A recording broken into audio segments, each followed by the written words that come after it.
Hello on Monday. Howdy. I think I'm back on now. Sorry about that. Hello on Monday.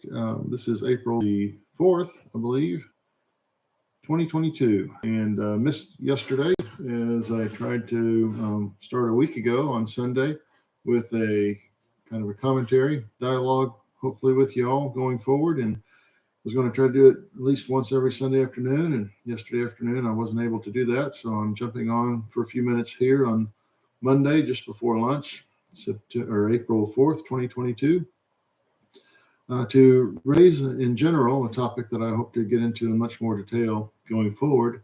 And that has to do with the Christian and politics, the relationship between the Christian and politics. Uh, Particularly here in America, we have foundations that point to a strong religious influence in the original 13 colonies and the founding of America, and a lot of strong opinions we have on our coinage. In God we trust, and in many places it references to God and symbols of God and Christianity, or I should say symbols of Christianity in the public square. And there's been a general decrying from the perspective of Christianity as a whole, the Christian community as a whole, regarding a decrease in the influence of Christianity in civic affairs, civil affairs in general, and public discourse, and the kind of backdrop that Christianity provided as understood historically, perhaps with greater or lesser accuracy. But one of the things I want to talk about today in particular is and when I say today, one of the things I want to talk about in general going forward and introduce today is how we are conducting ourselves in the political sphere in the 21st century, the year 2022.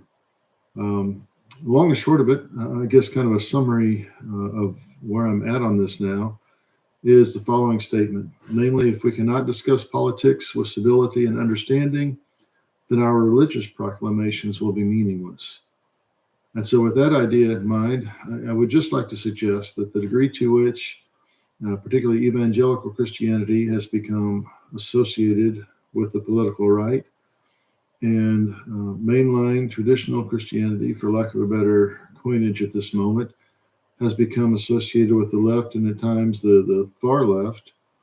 I wonder if, in fact, the Christian voice has been so diluted by political perspectives that the Christian voice is beginning to sound like a clanging gong, as Paul had mentioned, with no real meaning as Christians try to transition from a Christian to a political perspective in their discourse in their life, if that's even possible. And I think one of the issues may be whether we need to consider if, in fact, our political discourse, whatever we say, whatever side of the spectrum we're on, in communicating our political about politics and social issues and such as that, if in those communications we are closing the door to anybody listening to us who would have a different opinion with respect to religious perspectives. So that, for example, it seems to me that as we respond, again, on the right or the left, but I'll focus my take on the right. That's the side, the conservative side of the spectrum is what I identify most with personally, publicly, still more so, but and politically. When I say publicly, I mean politically. But I think I'm trending more, I guess, libertarian as opposed to the left side of the political spectrum. So, but my point is, or what I want to say is, just to take as an example, critical race theory, which I want to look into later. The degree to which we identify critical race theory and other particular topics as one size, one summary fits all perspectives that we're either for or against in the political framework. And even in the political framework, if we fail to consider some of the nuances, some of the issues that are being raised, and we pick the most extreme examples of what we would consider egregious behavior or misbehavior or poor representations of any particular ideology or issue. And again, this applies to the left and the right. Um, if we focus on the extremes or ignore any particular issues relevant to a discussion for the sake of discounting the whole discussion, the other side in toto, then I wonder if we're missing politically an opportunity to recognize that, hey, in acknowledging this issue as something to be dealt with, I'm not agreeing with everything, but I'm recognizing something that we can perhaps work together on to make society better for all of us. But however we handle ourselves in the political sphere, I wonder if there are some concerns that we voice opinions about that are legitimate concerns, but in voicing our opinion, if we consider ourselves Christian, and you can apply this from any faith perspective, but I'll speak from the Christian perspective, to what degree does making known or making known strongly our position politically compromise our ability to then share with people with respect to spiritual issues religiously? It seems to me that the single most unifying aspect of our lives should be our faith. The degree to which our faith takes a back seat to our political views, to me, is a problem with respect to both our faith and in the context of America with respect to our politics. The degree to which America is founded on ideals that frankly may never be achieved seems to me, A, not to excuse us from trying to achieve those, and B, needs to should help us and hold us accountable to seeking to achieve those ideals. And if we're adopting ways of relating as individuals and communities, both political and religious, that fail to facilitate constructive dialogue in moving forward, then I think we're missing both the potential for America and from the Christian perspective, we're missing what should, from the Christian perspective, be the ulterior motive or basis for existing and relating.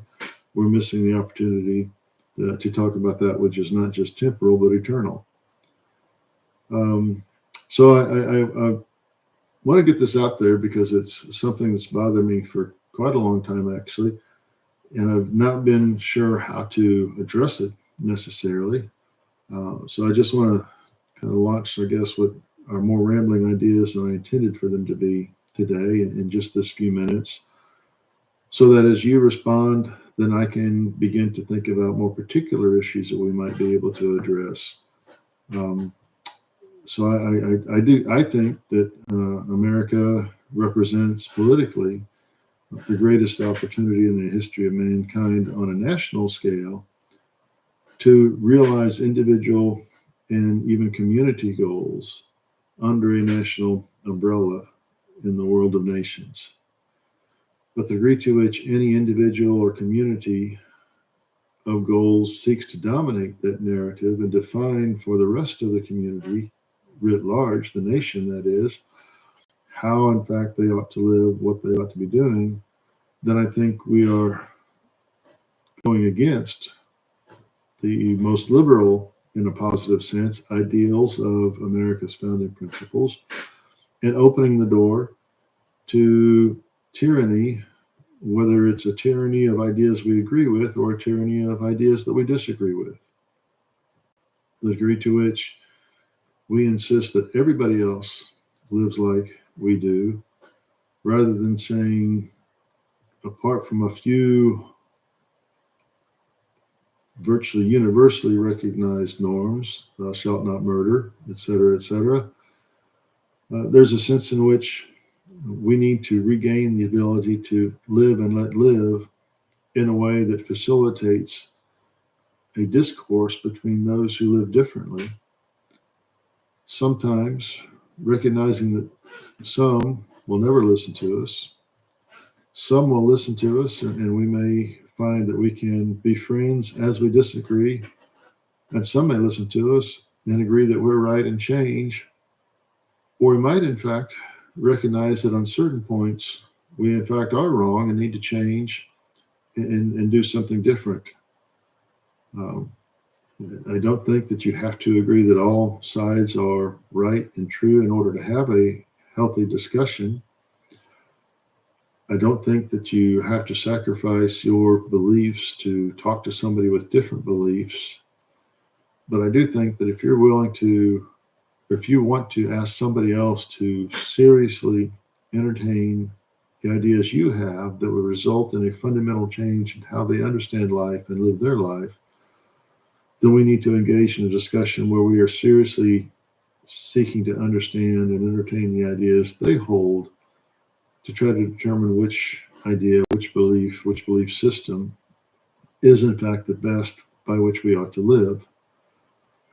And in that context, I think provide both a healthier society and political environment overall for ourselves and for others, so that no matter who has the upper hand, so to speak, who's winning a majority, everybody can live in a relative sense of peace and expectation, that the challenges to how they want to live life fundamentally will not be raised, will not be enforced against them, which may mean that somebody that we prefer not be in office is in office.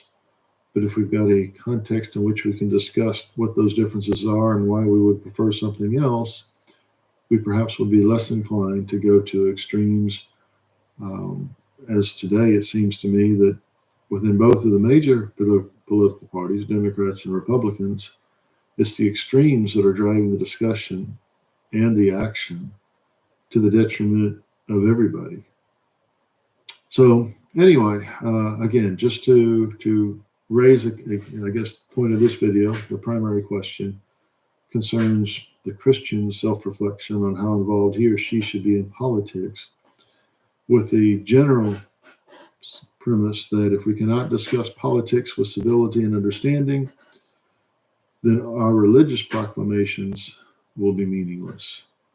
Look forward to talking to you about this and other things going forward. Thank you very much for your time. Look forward to hearing your comments, reading your comments, and then sharing them with others. Thank you very much. Have a great day.